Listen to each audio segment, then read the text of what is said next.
妹，这些都是我们在这个16万个难民里面8000多个孤儿最小的小朋友，这些的小朋友，他们的爸爸妈妈都在战争中死亡了。那他们呢，每天现在呢，小孩子1天只能吃1餐，大人可以2天吃1餐。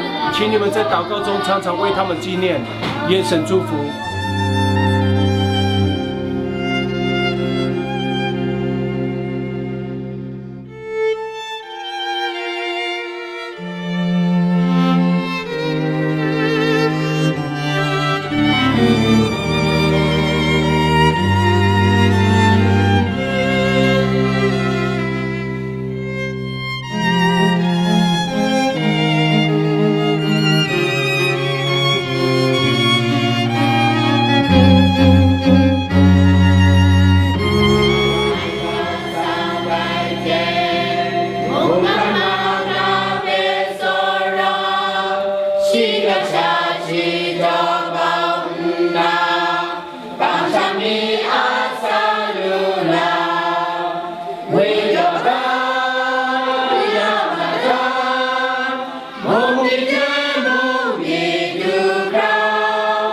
为了爱呀，